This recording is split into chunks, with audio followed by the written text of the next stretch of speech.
We are the Guinea Pig Collective. All will be assimilated. Resistance is futile. Searching for old treasures, blowing off the dust. Timeless stories and legendary characters. This is Talking Movies. Hey everybody, what's going on? And welcome back to another Talking Movies.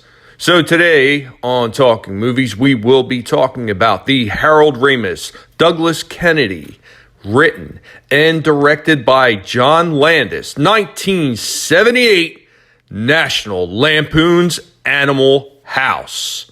Now, this is the film that actually made John Belushi a star. Starring, of course, John Belushi as John Blutarsky, Tom Hulce as Larry Kroger, Stephen Furst as Kent Dorfman, Mark Metcalf as Doug Niedermeyer, Mary Louise Weller as Mandy Pepperidge, Martha Smith as Babs Jensen, James Doughton as Greg Marmalard, Kevin Bacon as Chip Diller, Douglas Kenny as Stork, Chris Miller as Hardbar, Bruce Bonaham as BB, Karen Allen as Katie, James Widows as Robert Hoover, Tim Matheson as Eric Stratton, and as usual, a whole host of supporting cast. This movie, while being quite old by today's standards for most people, is actually a pretty hilarious take on the 1960s college life, and is as zany and as funny as you would expect a National Lampoon's movie to be. And of course, the breakdown of the summary of the story: Faber College has one frat house so disreputable it will take anyone.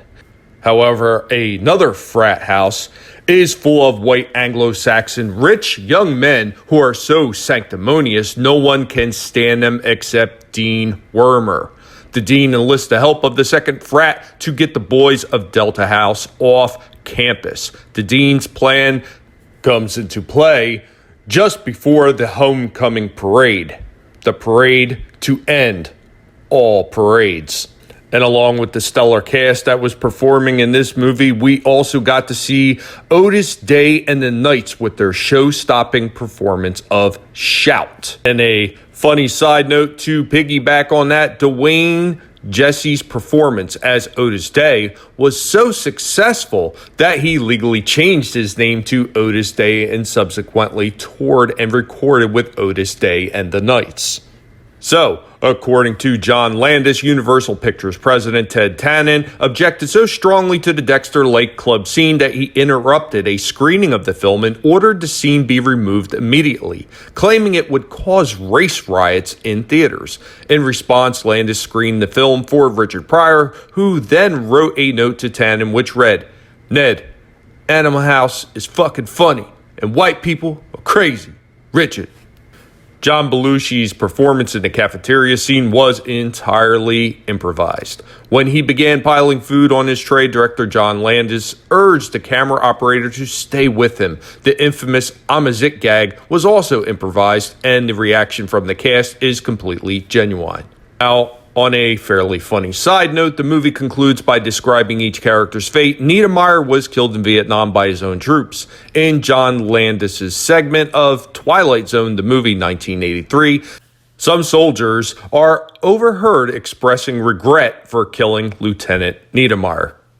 John Belushi, being the workaholic that he was, had to fly back and forth from Oregon to New York twice a week in order to shoot the film while rehearsing and taping Saturday Night Live in 1975. Now, being a non-believer, Donald Sutherland was so convinced of the movie's lack of potential that when offered a percent of the gross or a flat fee of $75,000 for his 3 days' work, he took the upfront payment. Had he taken the gross percentage, he would have been worth an additional $3 to $4 million. As they say, hindsight is a bitch. As this was Kevin Bacon's first role, when he went to the premiere, he wasn't allowed to sit with the rest of the cast because the ushers didn't believe he was in it. He had to sit in the back with everyone else. A weird side note, Babs became a tour guide at Universal Studios. The credits for this and other John Landis films contain an advertisement for a tour at Universal Studios. The ad says, "Ask for Babs." As of 1989, Universal Studios no longer honors the Ask for Babs promotion, which was either a discount or a free entry. The scene in which Bluto crushes a beer can against his forehead and smashes a beer bottle over his head to cheer Flounder up took 18 takes to get it right, because Stephen Furst kept breaking character by laughing. Harold Ramis wrote the part of Boone, aka Face, for himself to play, but John Landis felt Ramis was too old. Ramis was so disappointed that he refused to accept a smaller part Landis offered him. Ramis was 32. Peter Regart, who eventually played Boone, was 29. The role of D-Day was written for Dan Aykroyd and based on his motorcycle-loving personality. According to John Landis' Saturday Night Live, producer Lorne Michaels threatened to fire Aykroyd if he took the role.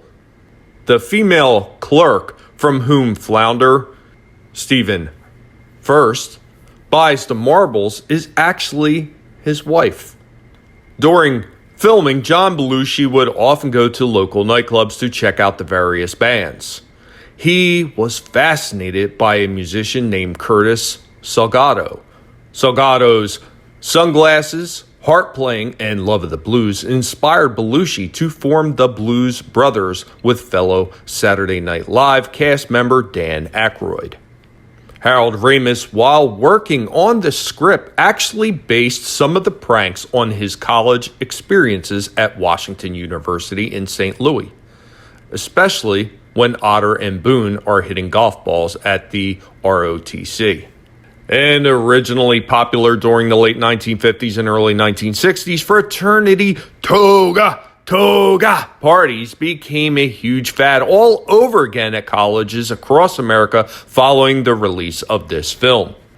In a weird set of circumstances, the writers chose 1962 as the setting because they saw it as the last innocent year of America, and the homecoming parade that ends the film as occurring on November 21st, 1963, the day before President Kennedy's assassination. During an A&E documentary on the 30th anniversary of the movie, it was revealed that when Bluto takes Charming Guy's guitar and smashes it, the scene was completely improvised from the script. The terrified reaction from the actors and actresses is completely genuine. And the tune that Otter whistles throughout the movie is the main theme, Peter's theme, from Sergei Prokofiev's Peter and the Wolf. And originally, a sequel was planned that would take place during the 1969 Summer of Love and involved the Deltas returning for Otter's wedding. However, when More American Graffiti in 1979 bombed at the box office, Universal stalled the project. It was scrapped for good when John Belushi died in 1982. On Delta's fraternity banner, the motto, Ars Gratiae Artis, roughly translated as art for art's sake, can be seen. This also appears in the studio logo of MGM. And Professor Jennings bites an apple while lecturing about good and evil in John Milton's Paradise Lost. This is a deliberate gag reference to Eve's eating of the forbidden fruit from the Tree of Knowledge, a key event in Paradise Lost, but the only thing lost is the gag on Jennings' students. And time for a few goofs. So when Katie is walking through the kitchen with her nice bear behind showing, she passes a refrigerator with a U.S. Bicentennial sticker on the door. The Bicentennial was in 1976, of course, 14 years later than the setting of the movie. In the homecoming parade, there is a float showing President Kennedy and the word Camelot. The use of this word dates from an interview Jackie Kennedy gave Theodore H. White days after Kennedy's assassination, in which she revealed that the president listened to the music from the Broadway musical Camelot before he went to sleep. The movie occurs before his death and uses a word not associated with the president at that time. In the checkout line at the Food King, there is an older electromechanical cash register behind Clorette, but from a different angle, looking towards Larry. A more modern electronic register, as used in the late 1970s, is clearly visible in the next aisle over. And a major song that is featured in the movie is Louie Louie. The movie is supposed to take place in the fall of 1962 to the spring of 1963. However, Louie Louie by the Kingsmen was not released until late 1963 in the November to December timeframe. The car that Flounder borrowed from his brother is a 1964 Lincoln sedan whose body style was not introduced in 1962. And in the Food King scene where Flounder is catching groceries tossed by Otter, items on the shelf have UPC symbols, which were not used until 1973. Also, there is a low-calorie Nestea on the shelf not available in 1962, and the product prices are too high for 1962. Anyway, guys, that's all I have on this one. Have you guys seen this movie? Do you remember this movie? Maybe you are planning to see it? Let me know what you think in the comments down below. And of course, as always, if you've enjoyed yourself, go ahead and destroy that like button for me. And if you are new to the channel, welcome. I am glad that you are here, and I hope that you've enjoyed yourself. And if so, I hope you will consider subscribing. And I will catch you all next time. Later, y'all.